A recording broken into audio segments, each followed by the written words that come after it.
parmi... Vous savez, beaucoup lorsqu'on parle des combats, ils imaginent seulement les combats contre les démons, les sorciers. Mais les plus bons combats, le vrai combat, c'est les combats de la foi.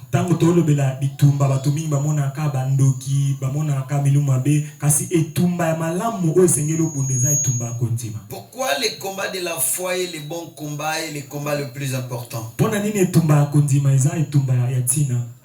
Mais c'est parce qu'elle a une récompense. L'apôtre Paul dit, j'ai combattu le bon combat, j'ai achevé la course. Et je sais qu'une couronne m'est réservée.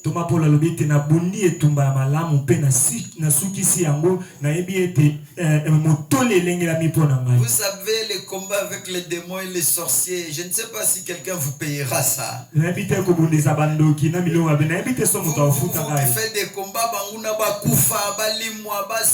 je ne sais pas s'il y aura une récompense pour ça. Mais ici, l'apôtre Paul nous dit, j'ai combattu le bon combat de la foi, j'ai achevé la... Et je sais qu'une couronne m'est réservée. Et il ajoute, il dit non seulement à moi, mais aussi à ceux qui se placeront sur ces combats. Ils auront une récompense. Amen. Amen. Si tu n'étais pas là les dimanches, tu peux voir sur ma chaîne YouTube. Tu vas voir cette prédication. Amen. Aujourd'hui, je parle du deuxième type de combat dans la vie d'un chrétien. Je l'intitule les combats du ministère. Les combats du ministère.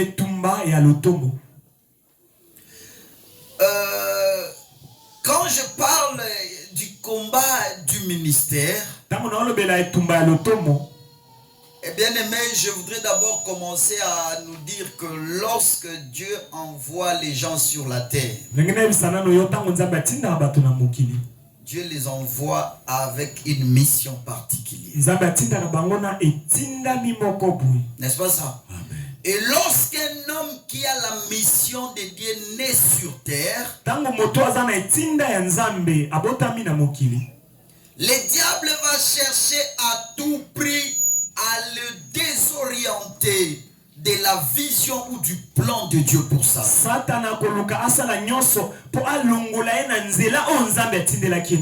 Suivez-moi très bien.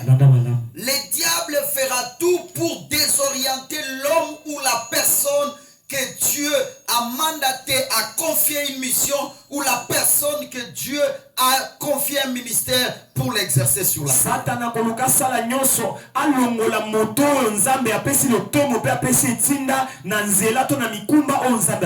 Et en toute responsabilité, comme un homme de Dieu, je vous dis, il réussit. Il réussit aussi à désorienter les gens de la vision du plan de Dieu pour leur vie. Ils veulent que ces gens-là embrassent une autre vision qui est contraire à la vision de Dieu. Ça arrive et ça s'accomplit. Vous savez pourquoi? Parce que l'homme qui a la mission de Dieu, il vient souvent dans un environnement pollué.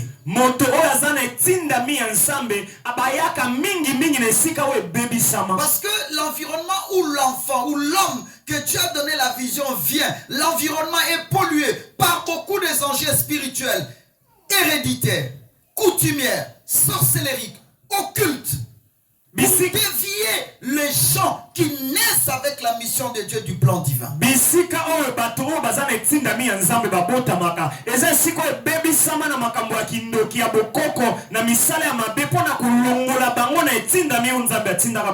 Écoute-moi.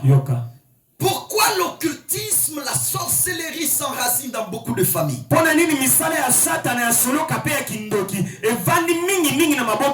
L'objectif du diable est de dévier les gens qui naissent avec la mission de Dieu pour les dévier aller vers une autre mission que Dieu ne les a pas confiée.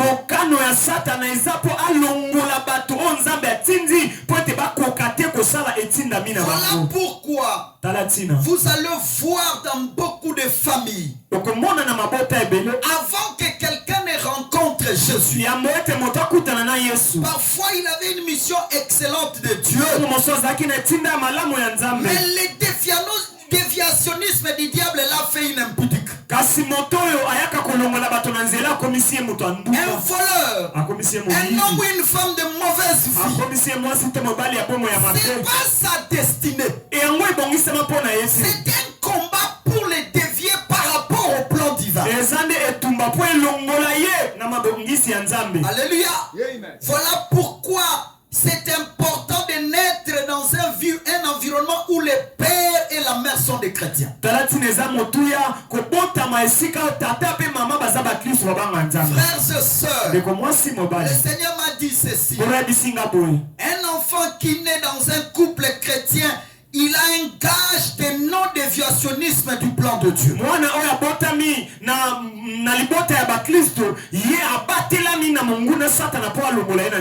Vous savez pourquoi?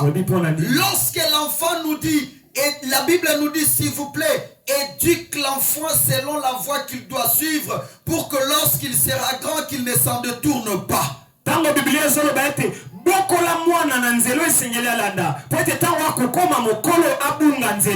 Celui qui est né de père et de mère chrétiens ou d'une famille chrétienne bien-aimée, le père ou la mère chrétien a la révélation des fils qu'il naît et qu'il met au monde. Et lorsqu'il a la révélation de son fils ou de sa fille, et peut-être la révélation, Dieu peut lui dire, ton fils deviendra médecin. Oui, il y a des médecins selon le plan divin. Le Seigneur peut révéler au père, à la mère chrétienne, que votre fils sera un avocat. Je vous dis en tant qu'un homme de Dieu, dans toutes les couches sociales du pays,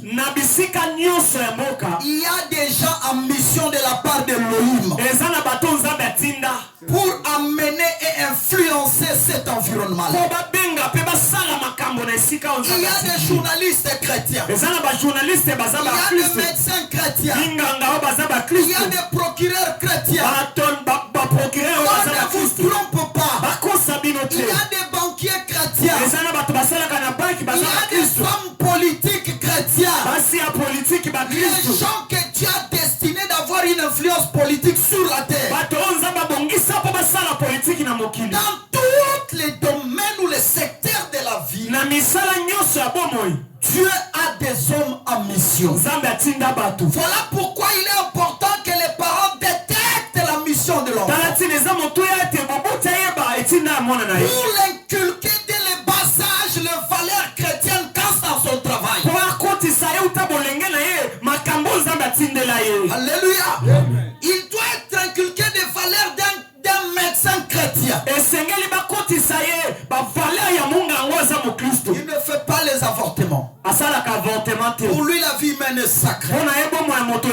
Les juristes chrétiens, les pères et la mère doivent lui inculquer les valeurs d'un homme qui est appelé à trancher entre les frères et sœurs.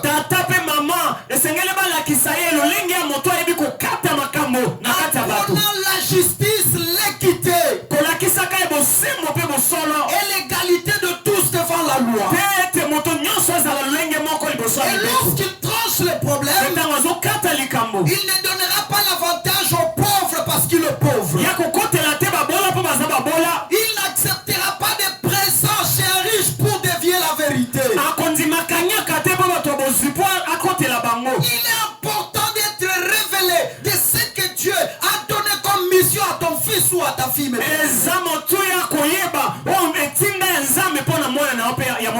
y a des bêtises que j'entends dans des églises prier. Tous ceux qui cherchent mes enfants, Bakoufa, tous ceux qui veulent la... Non, c'est pas important. Ce qui est important, que l'Éternel te révèle la vision de tes fils pour leur destinée.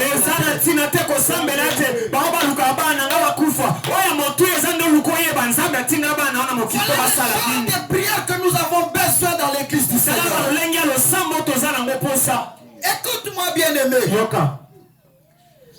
Paul est un exemple. Thomas Paul nenda kisa. Vous savez, Paul était quelqu'un qui était né avec la mission de Dieu. Thomas Paul azalaka moto ya botama na tinda mina nzambe. Mais qu'est-ce qui va se passer? Kasi nini kosalema? Comme il était né dans un environnement juif, bien-aimé, Lokola botama na mboka ba Yuda. il va tomber dans le piège Akwena motambo du judaïsme. ya bo Yuda. Et le judaïsme, bien-aimé, Bo Yuda va l'amener ememiye à combattre les chrétiens, ya kobundisa ba Kristo, à les tuer koboma bango et à les persécuter. pe koyokisa bango pasi. Voyez-vous comment le diable dévie la destinée de quelqu'un? Moni lengeni satana mimu tulibanda onzambe tinda ye. Lorsqu'il est né dans cet environnement, Tawa botami ne sika le botami. judaïsme primé, Ba yiki Yuda nde avec emateli. les idées et la philosophie. Makanisi pe bwanya. C'est comme toi et moi. Eza lokwa ngana yo. Avant qu'on devienne chrétien, Ya moto koma ba Kristo. on est tombé dans des idées de philosophie païennes Tokota na boyebi ya bapagano. qui ne sont pas de Dieu. Po eza nzambe te. Alléluia. Et nous croyons faire la volonté de Dieu. Ce n'était pas la volonté de Dieu, c'était la volonté du diable. Tobanda kobanza ete tosala mokano wa nzambe. Zoka neza aga mokano wa Satan. Écoute-moi. Yoka. Les diables ne se limitent pas seulement dans la sorcellerie. Satan asuka aka na kindoki Ils te. ne se limitent pas dans l'occultisme. Asuka aka na soloka te. Les diables véhiculent aussi des idées, des pensées contraires. Yepe apesaka makanisi wa ekeseni. Ils véhiculent aussi des philosophies sataniques Apesaka ba mayele ya Satana. qui sont acceptées même par l'élite intellectuelle. Wenzi mami kute pa bato mayele ba mata. Alléluia. Amen. Est-ce que vous comprenez ce que je suis en train de dire? Amen. Paul était dévié. Thomas Paul babungisa enzela. Il a commencé. La Bible dit, il servait au judaïsme avec zèle. Il avait le zèle enraciné dans la chose. Il pensait défendre ce qui était vrai. Biblia le bete bana ko sala, mosala ki judaïsme na makasi na enyoso. Voyez-vous? Amen. Mais c'était une déviation. Oh! Nzokande Dans la pensée d'Elohim, na likanisi ya yabo nzambe, Paul qui était, son nom signifie Saul. Paul azalaka Saul. Il serait un grand apôtre pour nous les païens. Nzambe abongisi azala toma monene pona biso bapagano. Est-ce que tu peux acclamer Dieu pour ça? Tu vois que les diables, il réussit souvent, bien aimé. Satan alonga atango mosusu. Il réussit Alongaka. à dévier les gens. Ya kobungisa C'est bato nzela. que Dieu leur a prédestiné. Na o nzambe abongisa pona bango. Est-ce que tu comprends ça? Amen. Alors je voudrais te dire ce matin, Na ningine biso na tongo alelo. tel que tu es là, Lolengo za awa. enfant de Dieu, Mwana na nzambe.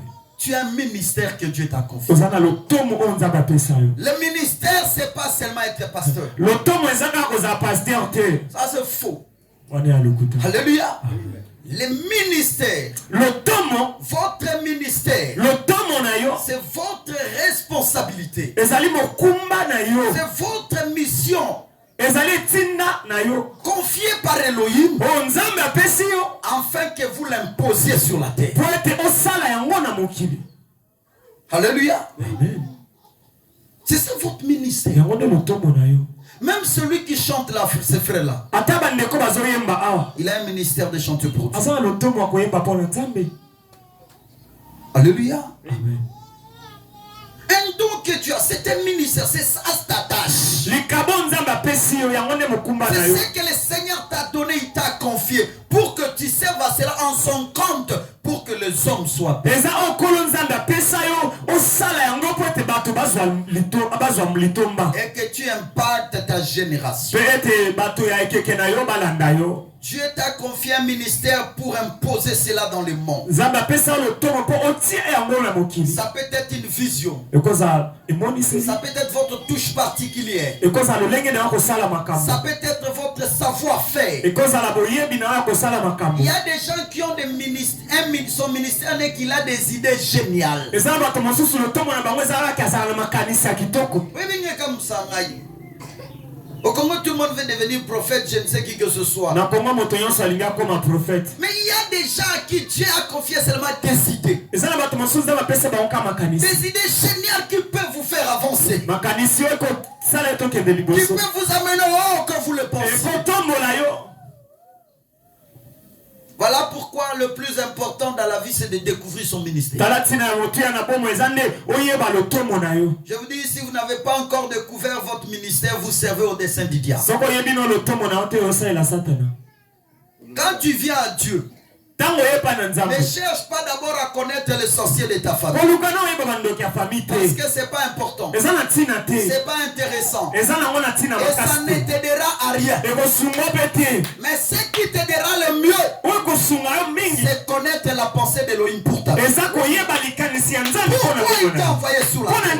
Quel est ton rôle à jouer sur la terre? La Bible dit ceci: maudit quiconque occupe la terre inutilement. Oui, il y a des gens qui vivent sur la terre mais inutilement. Mais il ne sait pas pourquoi Dieu l'a envoyé sur la terre. Voilà pourquoi les pareils gens sont emportés par tout vent de vent. Chez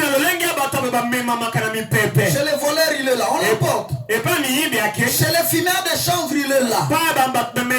Chez les impudiques, il est là. Il n'arrive pas à se situer. Ça, c'est le plus grand désastre d'être appelé un chrétien. Et de ne pas découvrir sa mission sur la terre. Si vous découvrez votre mission, ça met fin au combat de la vie. Vous allez parcourir votre destinée avec assurance. Depuis que j'ai compris que je suis un prédicateur de l'évangile, ça me fait au combat dans la vie. Mais vous rencontrerez beaucoup de gens. Je ne mets pas pour la vie.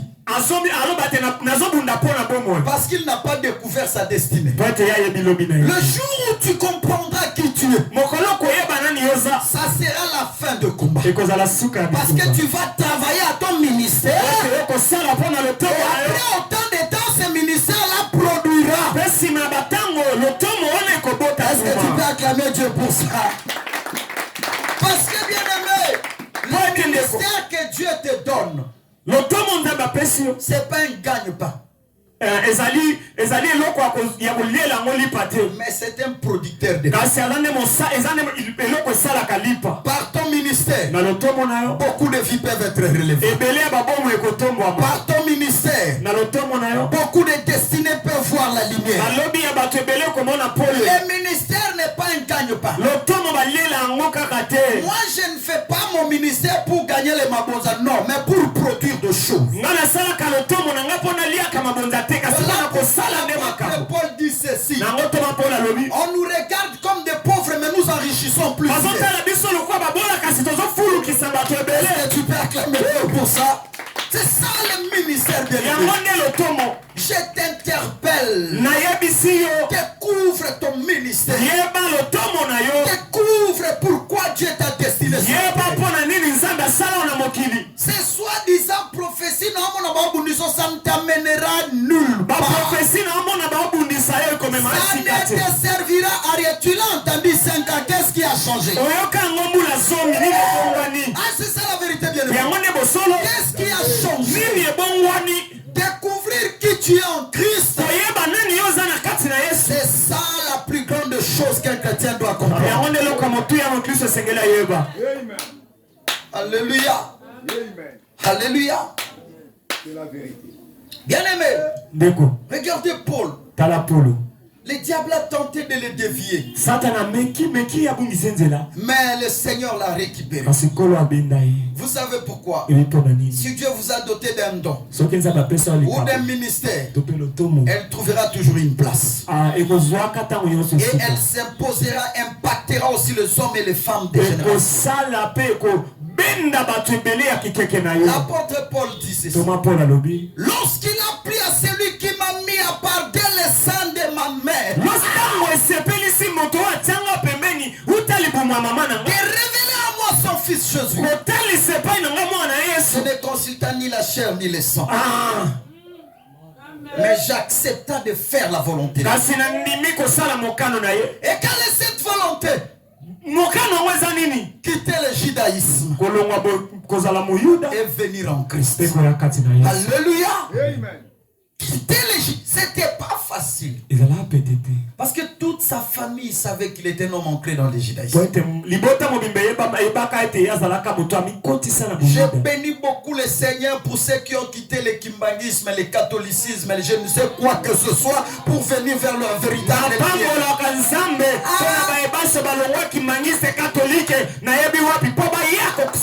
parce que c'était pas facile. Vos parents vous ont dit ils vous ont dit mais tu es sur la bonne voie. Alléluia. Amen. Parce que c'était pas facile. Ils ont dit à Paul, tu ne vivras pas le chemin que tu as embrassé. Tu n'as pas la maîtrise, Nadine. Tu ne t'en sortiras pas. Alléluia. Amen. C'est là où le combat du ministère commence. Parce que ça paraît comme une trahison. Vous quittez le royaume du ténèbre pour venir vers le royaume de lumière. Alléluia. C'est là où le combat du ministère commence. Et lorsque Paul a commencé à exercer son ministère, c'est là où les combats sont venus. Mais vous savez qui vont les combattre? Les gens auxquels il est allé vers eux. Quelqu'un qui était païen, qui devient chrétien. Mais les premières personnes qui vont douter de Paul, ce sont les chrétiens. Ananias, le Seigneur lui dit, après que le Seigneur ait rencontré Paul, il dit, va, il y a là rien homme Paul. Je l'ai rencontré. Va prier pour lui, afin qu'il recouvre la vie. Ananias dit, Seigneur, mais je pense que tu te trompes. Moi, toi, tu sais les choses que cet homme-là. Cet homme a persécuté les chrétiens. Et tu m'envoies moi d'aller prier pour. D'ailleurs, les chrétiens me Seigneur. Alléluia. Et j'aime le Seigneur. Le Seigneur dit, c'est moi qui t'envoie. Va. Parce que c'est un homme et un instrument entre mes mains. Alléluia. Je vais te dire, tu es un instrument entre les mains. Je te dis, tu es une flèche dans les mains de Dieu. Alléluia. Amen. Pour que Dieu te lance et que tu ailles faire de grandes choses. Le Seigneur dit ceci. Cet homme est destiné à mener mon évangile vers le païen, vers le roi. Alléluia. Quelle grande mission. Le Seigneur dit, c'est une arme entre mes mains. Ananias est parti malgré lui. Parce que tout homme ou un véritable obéit à la voix de l'Éternel. Même si elle vous déplaît, tu vas seulement partir. Parce que quand Dieu parle, il n'y a plus de contestation. Même si toi tu dis au Seigneur, tu vois la chose que tu fais là, Dieu en a décidé ainsi. Qu'est-ce que l'homme peut faire? Voyez-vous le premier combat? Et les gens doutaient de lui. Même lorsqu'il est venu parmi les frères. Vous savez, les gens disaient,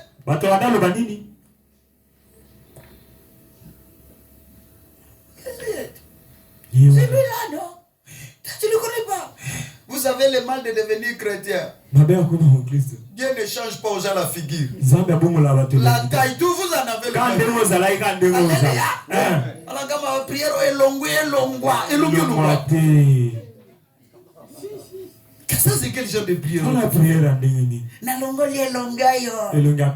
C'est